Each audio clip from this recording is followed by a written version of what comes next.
Hey, welcome to the MedBix Webcast. Uh, just a BK, just hold on 1 minute, sir. Ladies and gentlemen, welcome to the MedBix Webcast. I don't know what happened to my graphics video, intro video. I can't find it. It's something strange happening here. So, technical stress. We need to have a we need really doctors for that. Actually, special doctors for technical stress. Welcome to the MedBix Webcast. I have a very interesting guest today joining from London, England. Okay, a fantastic guest. Actually, she is a storyteller through games and science, and a regular storyteller. You know, I was studying physics. I was studying actually mathematics and physics and chemistry in school.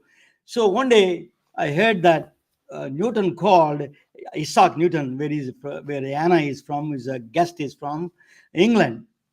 He called the Leibniz, he called him bitch. you know, so I was fascinated. Why he's calling Isaac Newton, a scientist like that, calling is a contemporary and his opponent is a kind of a competitor, calling him bitch. So I was very interested in learning about it. So I studied calculus, I studied Newton physics, then another experiment that integrated me more in physics side is Albert Einstein. Albert Einstein imagined that if I am sitting on the photon particle, what would be the life of the world looks like? It should stationary because other light should standing wave. It should stand because you're traveling with a photon. Everything should be standing wave because you're if your two trains are going same speed, you can't tell the difference. There is a standing, right? Parallel, two trains going. Same thing. The photon is sitting there, and then light should be the same. But what he found out is interesting. It is not. Maxwell equations, and the physics tells you the light cannot stay static. It has to be dynamic. So then he changed the whole thing, and the relativity theory came in, and then see constant speed is always the speed of light, irrespective of the frame you're in. Whether you go 100 miles, 200 miles, uh, billion miles per hour, the speed of light is going to be still there for them. Doesn't matter. So that's what he found out. So, but anyway, thank you for joining. The Anna Blewden is a very interesting woman. I met her, maybe party time someplace. you know, I tell you, she has a bachelor's in biochemistry. She has a very interesting combination. She was she's a middleweight champion. Can kick my ass. So I don't want to mess with her. And then she is actually amazing woman, entrepreneur, and she's let me introduce you. She's trying to do virtual reality, and then she wants to create a gaming through the virtual reality. She tells the storytelling through the VR and then AR, augmented reality, virtual reality. Let me bring Anna Broden to the table. Let me let me introduce you. Anna, welcome to the MedBix webcast, Anna. Hi, thank you very much. Yeah, it's great to be here. Can you give a very interesting? I met you by chance. We had a good drink. But let me ask you a question. But give me your background a little bit. I cover a little bit here and there. But if you give me your journey up to why you are so much passionate about starting this company called DNA with the games with the DNA. Yeah, sure. I mean, yeah, thanks for the intros. Definitely hyped me up. But yeah, you got all the key points there. So as you said, I've got a background in science. I did my bachelor's degree at the University of Bath. It was in natural sciences, but I majored in biochemistry because I guess it always that was the side of science that interested me the most. The sort of science I could see the process happening, as opposed to something like physics, which I always struggled to kind of get the abstract concepts there. So that's where you and I differ, I think. But yeah, so I got my degree, and I actually had a brief time in the pharmaceutical industry. where I did some marketing, and that kind of took the science knowledge I had and applied it a bit more practically. But I, as you mentioned, kind of dabbled in a few other things. I worked for the government for a couple of years doing investigation, and ended up or studying for a master's degree in VR and AR programming, just because I thought it was interesting. I wanted a bit more of a challenge. I didn't know that there is a master's degree in AR VR programming. I think Mm, there's a lot of interest. Maybe people yeah. should know. Where did you study that one? So that was at Goldsmiths, University of London. Okay, It was a very new degree, but I think it will only continue to become more popular. Um, it's a very yeah, interesting. Yeah. yeah, and it kind of took the analytical approach that I had sort of used throughout my education and sort of turned it towards tech, because I thought, you know what, I want to pursue a career in tech now. I think there's so much interesting stuff that can be done, whether it's games or like augmented reality, like wearables, or just kind of anything that VR and AR can change in our world. So I ended up in games, but I still do a lot of VR stuff as well, and set up this studio, Games with DNA, to kind of take my own ideas and turn them into something real. Games are it's a kind of a storytelling, right? Game is like choices, and the player has a choices, and then diversifying the choices, and like a tree kind of structure. Mm, So absolutely. these choices, how do you imagine those choices in your brain? What comes to you, and the choices to think about? Yeah, well, I love storytelling. I think everything has a story. I think even kind of user experience design on an app tells a story, depending on what you're doing and where you're trying to go. So I like to see everything kind of planning out, and so yeah, when in terms of this game that I'm working on, it's a narrative game, so it's very story heavy. It's very based on the player's choices and what they want to do and where they want to go. And I mean, it does help to kind of map these things out visually and draw an actual diagram showing the different branches of helping Tell, you tell us, visualize. can you give me a synopsis of that game, that the game you're building? Of course, yeah. So the game's called Love and Fool's Gold. It's it's a bit of a genre blending game. It's Wild West, so it's a Western theme. It's also narrative. It's got a bit of romance. It's got a bit of mystery in it. So you play as someone who's arriving in this town in the Wild West, and there's something suspicious going on in this town, and you meet some characters, and you have to choose which characters you trust, and you want to help explore this mystery. And things get a bit dark, things get a bit complicated, a bit confusing, and there's different endings based on your choices. So if you successfully get to the bottom of the mystery, then you get the good ending, and if you fail and you don't get on with the person that you choose to investigate with, then you get the bad ending. So it's kind of very personalized storytelling, which I think that's what really appeals to me about games, the It's like personalization. a bad boy versus good boy, or what is Yeah, yeah. Well, that? yeah, that's the romance element of it for sure. Yeah. Because why not So throw a bit of romance into everything? yeah, but that's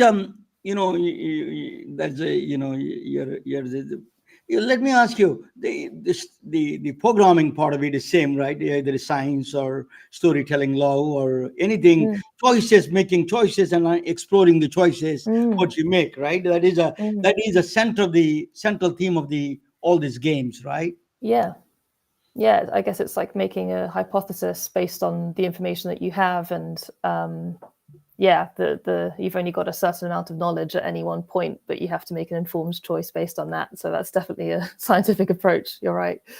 So how do you immerse yourself before you build this game about the characters, right? There are characters there play Mm, different things. You have a good guys, you have a tattoo. I can see. You can be a bad girl. Yeah. Yeah, that's right.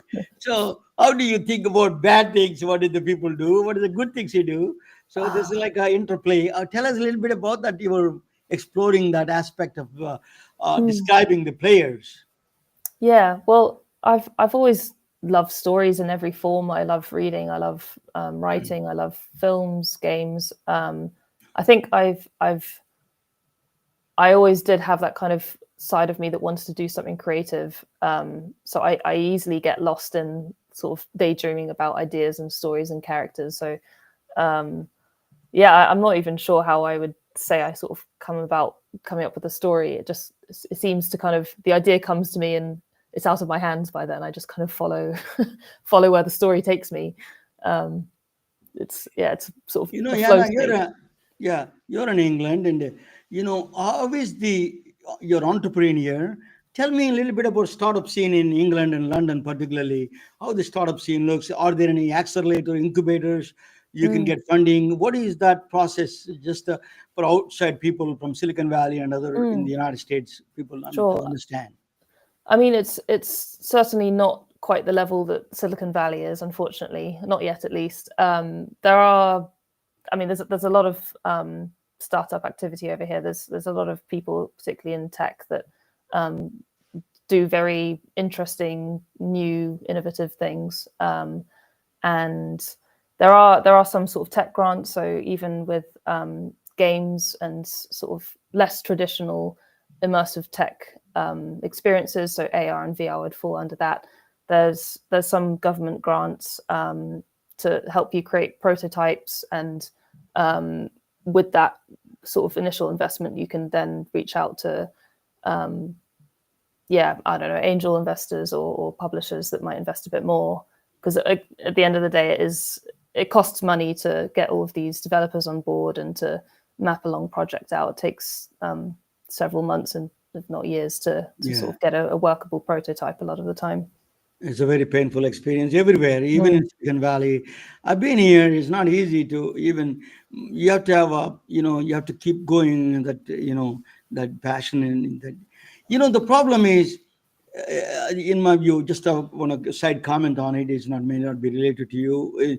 Most of the times, people like you that came from science background, you have came from a stellar background in science and mathematics, but a lot of people who come to these backgrounds and these people who make a lot of noises, 90% of them are really not qualified.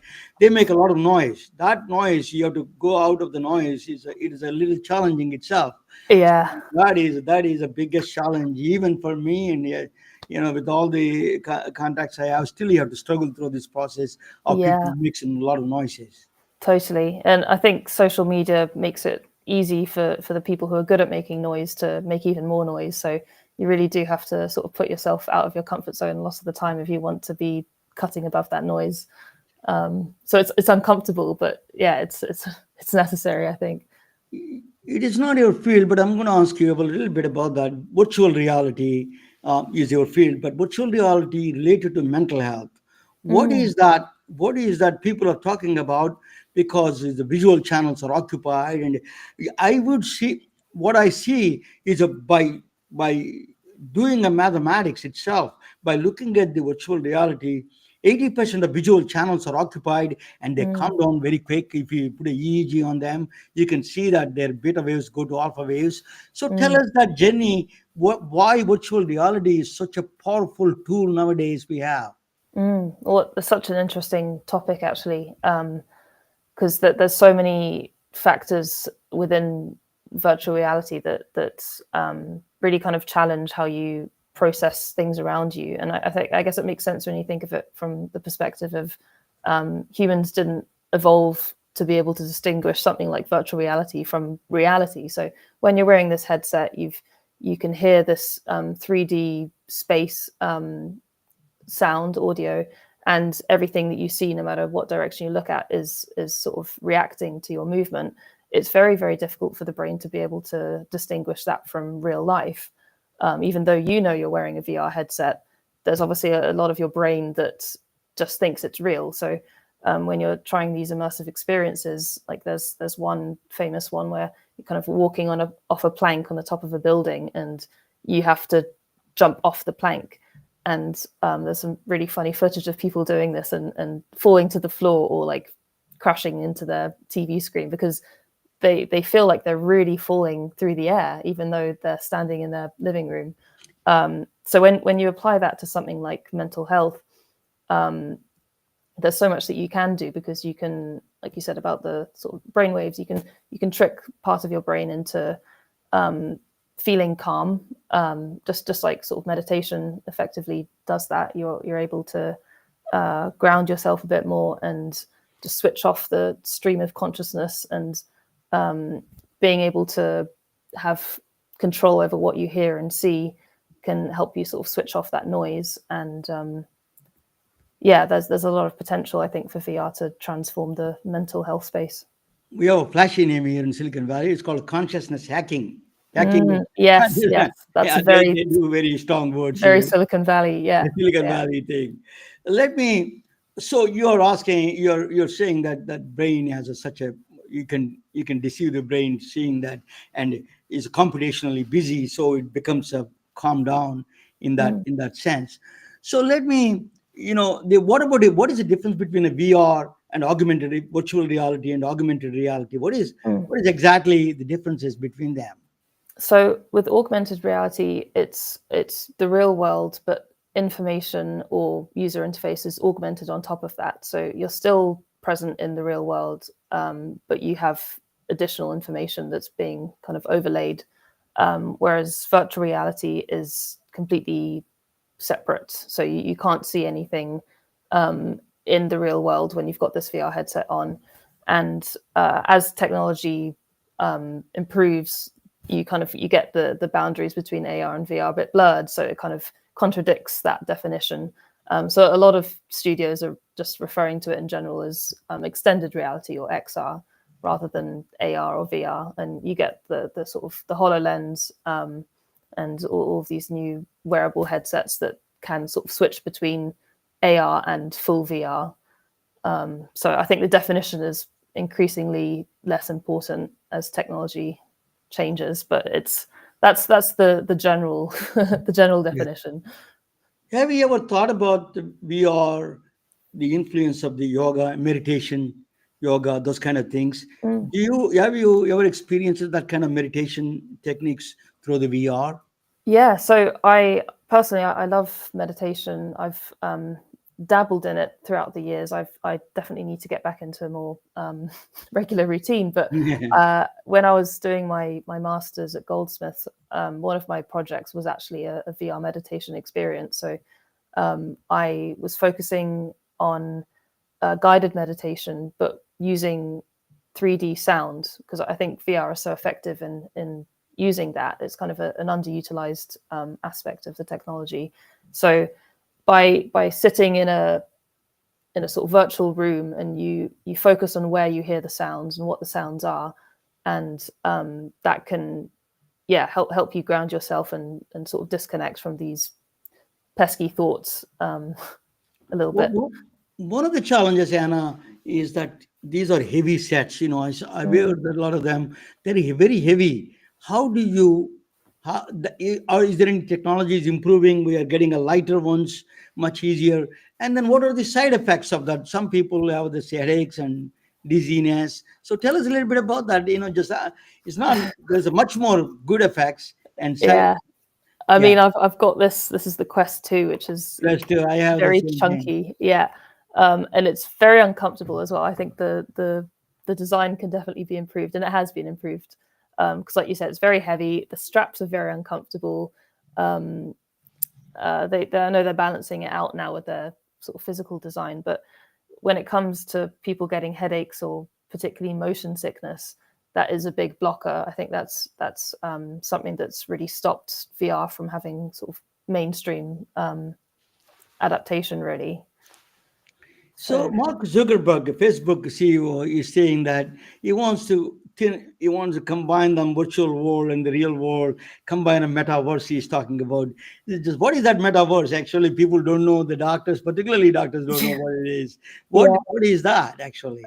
I think if you ask different people, you get different answers. Back in when I graduated from my master's, it was 2022, and the term metaverse was still very big, and a lot of companies were kind of reframing their strategy based around the idea of this metaverse, but no one could really define what it was. Some people would say it's being in VR is being in a metaverse, but then you get some other companies who use the term metaverse without referencing VR at all, and they just talk about kind of extended community almost in a virtual space, whether that's just an app or an online community. So yeah, I think it really depends on the context of the sector, but it's kind of what you want it to be, really. I think it's still yet to be defined. I'm going to inject a little bit of physics here. One of the things is that I found out is virtual reality. When you're doing with the Wi-Fi, this what do you call with the hands?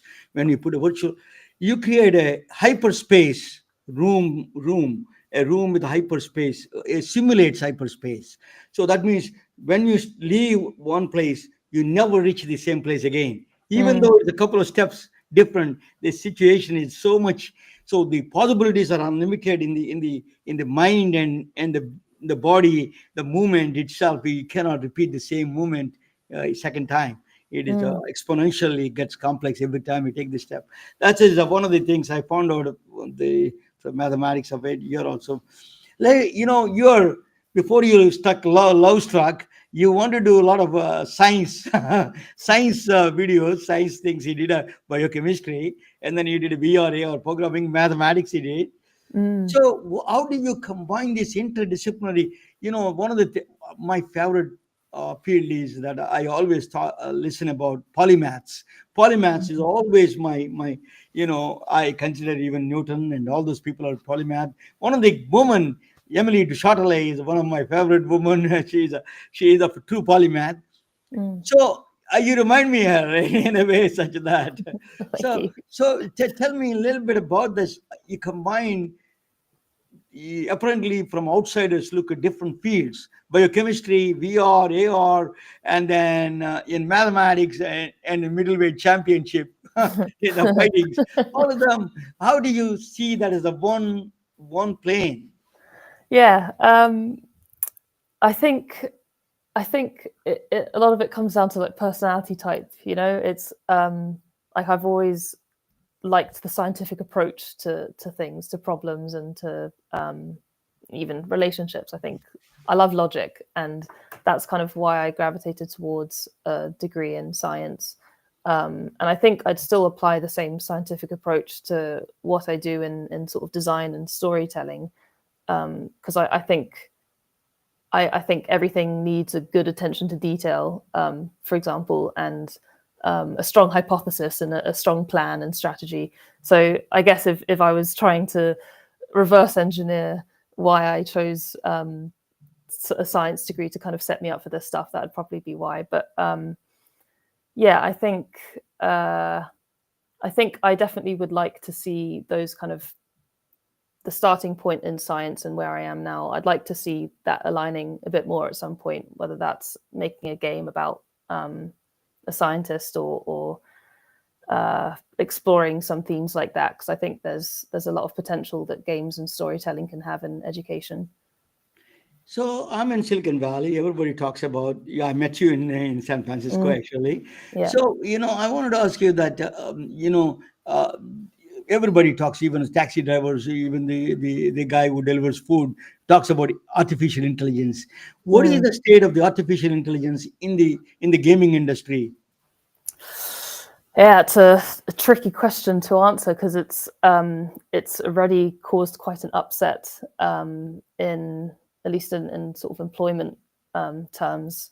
I think AI is going to transform everything, and it's already started to transform the gaming industry because with obviously AI can help people program. It can potentially replace programmers because you can, I don't know, you can get ChatGPT to write your line of code. So there's companies that are thinking that they can just wipe out entire teams of developers because they can have one or two people using AI tools to write programs for them, which is not very it's not very wise at this stage, I think. But then on the other side of that, you've got the creative potential of AI, with generative AI making art and images and photos and music, and kind of already seeing a replacement of people in those lines of work, unfortunately, which I think is a shame, because as amazing as these tools are and as helpful as they are, and I use a lot of AI tools myself for just, I don't know, productivity, and there's tons of great tools out there. But when it comes to human creativity, that's kind of where the soul comes in. When you watch a good film, it's not AI that comes up with a story like that. It's a real human that's lived things and thought about it and reflected on it in their own personal way. And I think as closely as AI can try to replicate that, they'd always be missing that soul. I can promise you, no one can replace Anna. Yeah, Yana, I'm going to talk about a little bit. When there is a three dots there on your side, if you can see the left side, you can put your website or anything that you want to do right next to your name. There is a three dots there, and if you can change, put your name, or I can do that for you if you give me your name. Before that, I'm going to present a topic on you, and that is a topic on a British woman, very interesting woman. I'm going to talk about that, and then you can comment on it. So it is when I met you, you said something interesting for me. Is that, do you know Rosalind Parkland? You asked me that. That is a very interesting story. So I'm going to bring you side on the side. We'll see in the side there. Okay, you can watch and you can jump in anytime. You know more about England than me. So I tell you, this is the story of an extraordinary woman born in the long time ago. But let me give you a little bit of background about her. You know, that's Anna Blewden. She's joining from London, England. You know, Sheila LeBlanc she's from Redland, California. What she was holding a picture. That's photo of somebody is a guy, person from the Second World War. That's from England, Second World War. She lives in Redlands, California. I spoke with their daughter actually. Let me tell you what the picture is. That is a picture of first patient treated with the penicillin. He was the first patient. He is in England. Albert Alexander, his name. He was a police officer a constable in England, London. He was treated. He's a police constable near Oxford. He was treated with the first he got whatever in this. He was injured in the Second World War, so he got some infection on the face. Then they want they so they wanted he is the first person who got the treatment from penicillin. I'm going to tell you why that I'm talking about. So penicillin was Alexander Fleming, a microbiologist, invented the discovered the penicillin, the mold that cured the disease, that kills the bacteria, pathogens. But he could not able to the thing is that he could not able to do a lot of things because it requires to get the penicillin mold you need thousands of liters of things he required. So he took the help of Howard, another German guy, Ernest Chain, and then Howard Foley from Australia is an international collaboration. They're extracting penicillin from the mold of the penicillin. Is a thousands of liters. You got to have a lot of big cages. You need a big bottles of the penicillin mold to require. So actually, unfortunately, they could not even get enough for this patient. He got the treated. Actually, it went down. Infection went down, but they don't have enough dosage for him. They took his urine and then they extracted the penicillin and then give him back, but still it didn't work. It's not enough for him, and he died immediately. Within a month, he died. So that is their daughter and granddaughters. They were Sheila LeBlanc. She was, after he died, Sheila LeBlanc. She's from England, London. She moved from there to California, married a veteran, army officer, and she moved here, and then she has two children. I spoke with one of the. I told her to come down on the Today Show, but she had a different show, so she could not able to come. But Mm. but but these are all the family history. There is a lot of history there. So they were invited. The World Congress in the Glasgow. They invited her and her children to attend the World Congress of Basic Clinical Pharmacology, actually. So that's a great honor for her. So Mm. she's 92 years old. So that is Albert Alexander. But the penicillin, the penicillin, why they could not get enough of them? You need a lots of penicillin more. The reason you cannot put the synthetic penicillin, because we don't know the structure of the penicillin. Anna is a biochemist. I don't know much about chemistry, but structure doesn't. They don't know the structure. So, and also there are some negative reactions there, allergic reactions. Some people can die with the penicillin. My father was a doctor, and he used to give me penicillin. He used to watch for me that any negative reactions there. There is a GI problem, gastrointestinal problems are Mm. there with this penicillin. There are some side effects. Sometimes they can be serious, fatal. So what it means, we don't know the structure. We cannot produce the no structure, no synthetic drugs. We cannot mass produce the drug. So we do not know. For that, there is an extraordinary woman was born. For that, her name is Dorothy Mary Crawford. Crawford, you know, she was born in England, London, actually London. Sorry, I made a mistake. She was born in Egypt, Cairo. She was a British diplomat's daughter. So they are. She was a mother. Father is a archaeologist. Mother is a botanist. Very educated family. So they moved. She moved. She was working in a. They're working in Egypt, Cairo, Cairo, Egypt, and she was born in Cairo, Egypt. So Dorothy Mary Crawford was born in Cairo, Egypt. So that story is very relevant here. I'm going to tell you.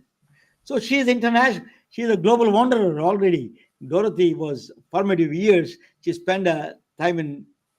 She was born in Cairo, Egypt, and then she went to school in England. I don't know what the Sir John Lemon School is. Maybe Yana knows. No, I don't know. Yeah, so that's a grammar school. That's what I heard. And then she went back and spent a lot of time in Sudan.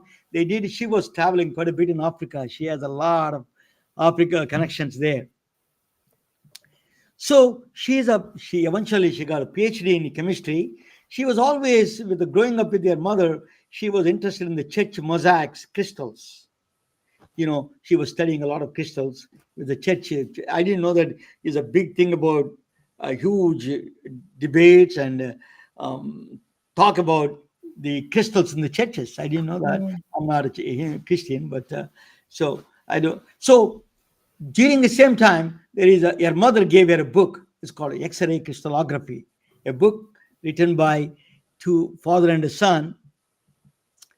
They are written by Bragg's brothers, James Braggs and his son. They discovered they invented the X-ray crystallography.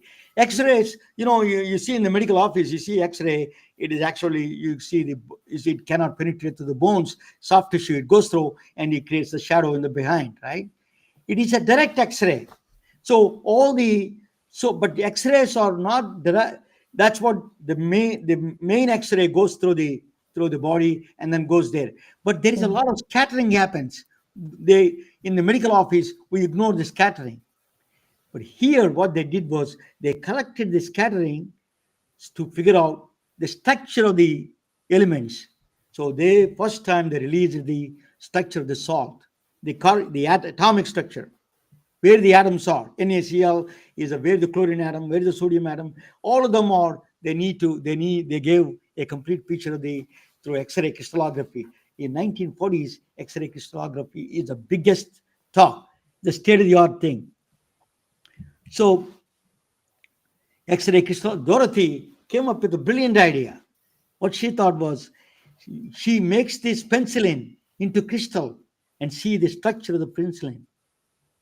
That's what she did. What she did was, Yana can tell probably, they put alcohol, through the osmosis, they make the penicillin into crystal. I don't know the whole complete Can't process. can't say I've done X-ray crystallography myself, but that sounds about right. Yeah. Yeah, yeah. They make a crystal, and penicillin crystals are there right on the right side. You see. So she did the crystals first. So she wants to find out what is the combination of the atomic structure of the. So eventually, with a lot of hard work, it's not easy, my friends.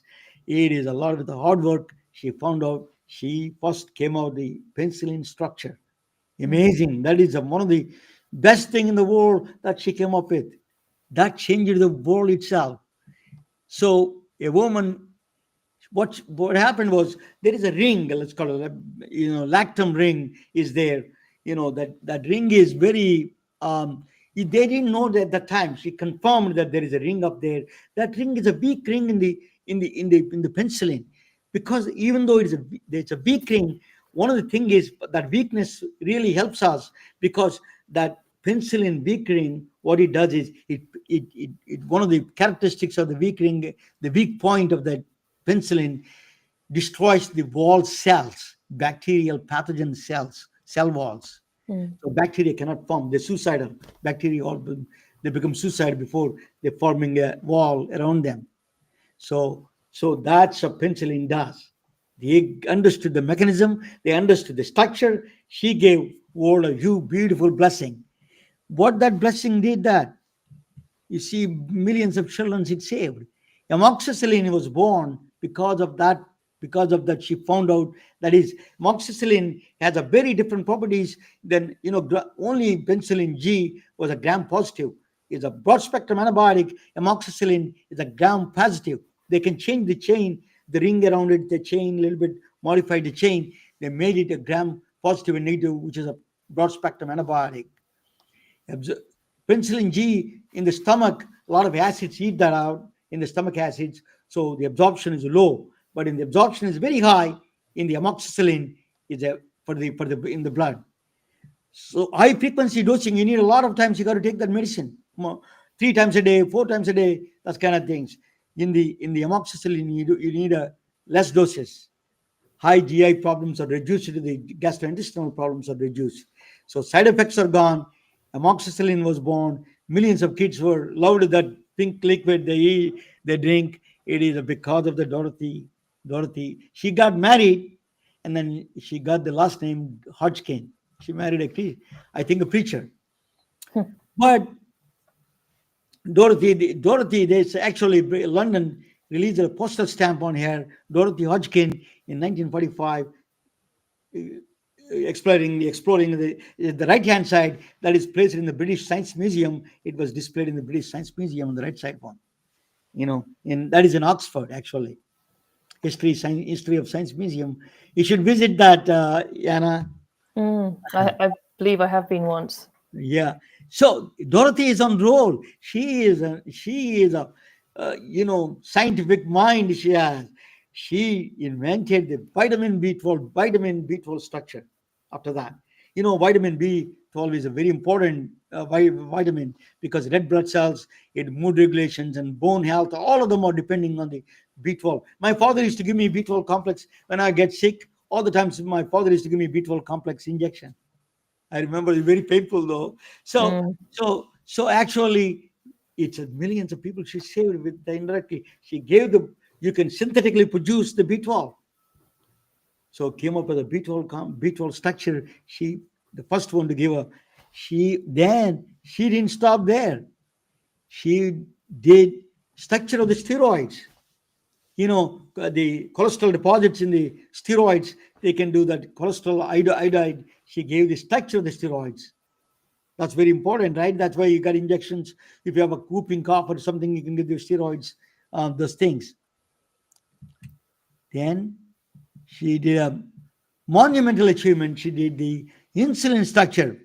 It's called protein. It's an insulin hormone. She gave the structure. People don't know this. She is the one who gave the insulin structure. Actually, insulin find out through X-ray crystallography, give the insulin structure, so you can produce a lot synthetically diabetic drugs. So she deserves all the Nobel, everyone deserves a Nobel Prize. But she Mm. got the Nobel Prize for B12 structure in 1964. She was awarded Nobel Prize in vitamin B12 for vitamin B12. The first British woman I understand to Yeah, win a science Nobel Prize. Nobel Prize. Really? Yeah. Okay, yeah. So I think she deserves all the four Nobel Prizes. Yeah, she what she did was, so she's an amazing woman. So Rosalind Franklin is a very fan of Anna is a fan of Rosalind Franklin. She did the X-ray. She was younger than Hodgkin, Dorothy Hodgkin. So she went there after producing this double helix in the DNA. She went to actually Dorothy to Mm. validate her experiment. So Dorothy guided her, the Rosalind Franklin. So they are kind of a one of the extraordinary women of science in from England and world itself. Yeah. So that Dorothy was a professor for the Margaret Thatcher. And Margaret Thatcher is a scientist. I didn't know that she studied science. Chemistry professor for Margaret Thatcher. Margaret Thatcher was studying under the um, uh, under Dorothy. Even though they're politically, ideologically, they're different. Dorothy, she said that at the death time, Dorothy Hodgkin was a towering figure in the British science. Margaret Thatcher, Prime Minister, gave her. She actually was hanging her photo, her painting in her office, even though they're two different parties. In Mm. fact, he was criticizing Margaret Thatcher, but extraordinary woman of science. So that is the so Venki Ramakrishnan is actually, he is. I had a conversation I mean, I had a interaction with him on the online. He sent me an email about her. Yeah, she was talking about her. In fact, I invited him for my podcast one time. Yeah. So Venki, sorry about that. This is Venki Ramakrishnan is a former president of Royal Society. That what he did was um, uh, just let me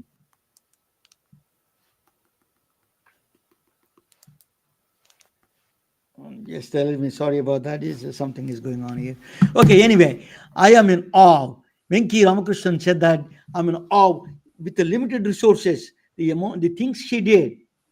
Dorothy Hodgkin with her things. She just on a roll. She invented, discovered so many things. She's a mother of structural biology, mother of synthetic drugs. In my view, I would call her mother of synthetic drugs. He said that in her memorial lecture. I'm in awe with her. It says with the limited resources, she produced a monumental work. So she is a she is a love of Africa. She actually, when she got the Nobel Prize, she was in Ghana in Africa. That's where you come to know she won the Nobel Prize. She was Mm. Egypt, Sudan, Ghana. She spent years and years together. In the 1994, 84 years old, she died there. She died. She lived a long life. Mother of structural biology. But what she saved is millions of lives. She discovered the penicillin structure, cholesterol structure, B12, and insulin. She really opened the world. Unsung hero of medicine, a trailblazer. We under recognized. I think I want to bring her to the front lines of the science, and with people like Anna also. We need to bring them. The next future scientist is right there. Anna Blewden itself. So thank you for watching. Let me bring her to the. Okay, Anna, welcome. What do you think? Yeah, I mean, I think I've spent too long outside of academia to possibly consider a return, but thank you anyway. Yeah, I mean, she's a terrific woman, and like you said, she's an unsung hero. I feel like someone ought to make a game about her, really. Yeah, I think you should make a game. Yeah, that is the one thing. That's a story that you need to do that. It's, Somebody can give you the funding for that. yeah. No, let me. I don't know. Let me give you that. What is your Give me your little bit of your. Let me do that for you. What is your email address? You want to give email address, Anna, or Mm, edit? I will put some web. yeah. You Well, my Games of DNA email is just Anna at gamesofdna.com. okay? So yeah, Yeah, any kind of interesting ideas for potential science-related games and storytelling is right up my street. But I yeah. particularly like the idea of kind of shining a light onto these people who have been not exactly forgotten by history, but maybe just not as celebrated as you'd expect. Yeah, we shouldn't. I mean, people forget. We don't aims with. I think that's what I did. Correct with that? Is that right? Yeah, that's correct. Thanks. Okay, good. Anna, tell us. So, what do you look? What you need some funding, and what else you need? What are the things you Yeah, give me need? money. I'm No. not getting, but unfortunately, Yeah, uh, it's I mean the games industry is in a bit of a tricky state at the moment. It's sort of multiple reasons why, AI being one of them, as we talked about earlier, but also just overinvestment during the pandemic when everyone was furloughed off work, working from home, gaming more. So all of these companies invested more into expanding their teams and making more games. And now we're seeing that side of people going back to work, and not as many people are buying and playing games as they were. So yeah, I mean, when you make a game, you can always do it in a, like, you can self-publish. You don't necessarily need upfront investment or funding to make a game, but for the development costs and also the marketing, the publishing side of it, often there is a big investment required to make that happen. there is, but there is another opportunity in a way. I was talking with the former CEO of Kaiser Permanente, one of the largest health insurance company in this country, health Mm, system in this country. He was telling that health education must change here. Medical education is old fashioned.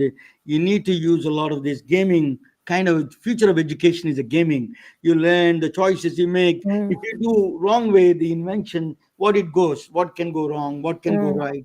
Those kind of gaming would be that tree decision making would be really good in the future. I think gaming will come back in a different way. mm. Educational sector may be much more open to Yeah, that. So definitely. It's yeah. such an effective way of engaging, especially kids, when attention spans are just getting worse and worse with social media and smartphones. But being able to engage with a story by actually being placed in it, and having that kind of sense of agency and decision making can, I think, really help with yeah, telling ideas to kids and helping them to engage. So yeah, this romantic story you're building, how do you? What are the people target audience for you? Who are the target audience? Yeah, well, Any young because girls, young boys that yeah, I mean, it's because it's more than just a romance game. It's got the sort of action adventure stuff, also the mystery in the Wild West. It does appeal to a very broad audience, but like you say, you've got to narrow it down. So I think that the sort of the primary audience is a female demographic, because they tend to be the ones who play these games about romance, and it's very sort of story driven games. But then there's also I mean, there's three romanceable options of the characters. So there's two men and one woman. So anyone of any gender and any sexuality can play this game and enjoy it. So yeah, wouldn't let the demographic be the yeah. decider if you don't fit into that. Still playing the Yeah, game. I rarely meet your the appearance and you're extraordinarily qualified woman. Yeah, you went to good schools and you did a biochemistry science. Then you did a master's in VR programming. Very odd selections you did. Very interesting interdisciplinary field. I love that kind of a backgrounds. That when my nephew was studying, I used to encourage him to do medical software. So it's like a new things that is really. Where do you think? I want to ask you, where do you think the AR and VR, the future of the VR and AR? Mm. Um, I mean, I'm particularly interested in the future of AR. I think there's something quite dystopian about the idea of spending the rest of our lives in a headset without seeing the real world around us. So I like to think that AR is the future of engaging a bit more with your environment rather than just replacing it. But I think there's so many things that both forms can be used for, like training. Yeah, speaking of like medical training, obviously surgery is something that really benefits from a VR approach, because you can learn and you can practice in VR without needing to use a real body for experimenting. So there's certainly tons of applications, but who knows where it's going to go next. I think it's a matter of There is yeah, a seeing all these smart people in Silicon Valley and where they want to take it. what are the now there is a lot of gory kind of games, a lot of blood, a lot of things, violence. Mm, Is that creating a lot of jittery, and mothers are worried about the kids? So what do you think of that you're creating a romantic game, that's a great thing, but most of these things are that basically violence and killing and a lot of blood. And what do mm, you think of that direction? It's easy to trap the people for that, but mm. some kind of a regulation, or what do you think of that, the future of that? The very serious concern, right? Yeah, I mean, depends how you look at it. I mean, my game will also have a lot of killing and blood and violence in it. Doesn't mean just because it's romance doesn't mean there's none of that. But I think that's an age-old discussion, right? Even when it comes to like Tarantino films and people saying, is does he glorify violence and does it make kids grow up to think that violence is okay? I think I think with games it's a bit harder to tell, because when you're encouraging like kids, for example, to play a character where they just shoot a bunch of people, you might be subconsciously telling them that that's okay, and switching off that kind of um, part of their brain that knows that it's wrong because it's fun in this case. So I think maybe there is some room for regulation, but But there is a huge benefit. I tell you, one benefit I can tell is that old people, that they cannot travel anymore, immobile people, mm, they have wheelchairs, that people that VR and AR can substitute and give them such a pleasure, really create a simulated experience as real, right? yeah, palliative care, I suppose, has a whole there's a whole opportunity there for VR, as well as, like you said, sort of traveling when you're not able to travel, and be in a room with someone who is also wearing a VR headset, for example. It can bring two people together in a way that might not be possible physically. When are you? So, anyway, it's a wonderful talking with you, Yana. You're really a gem of a person, uh, Thank you. educated, smart, beautiful. You have all the combinations. The Silicon Valley is going to love you. You need to come down and participate in the. I'm going to introduce you some people for you. I'm glad that you would shine here. I think you people like you we require, not the making people with the noises. I want people with a substantial background, really talking about things. Like Mm, you came back with a stellar background. That is the people we need here. A lot of noises and off qualified people are running. But Yana, it is a truly an honor. You ever want to say anything in final words? Want to say? just thank you very much. I mean, we always last time we spoke, we obviously had very interesting conversations as well. So I just thank you for giving me the chance to talk about all this interesting stuff. And I yeah, hope great you to be here. do scientific games for us. Yes, Scientific games is I'd going to love be, to. yeah, Yeah, that's going to be the. Thank you so much. Stay with me for a couple of yeah, minutes sure. after the podcast, and then thank you so much. Good night, all of you.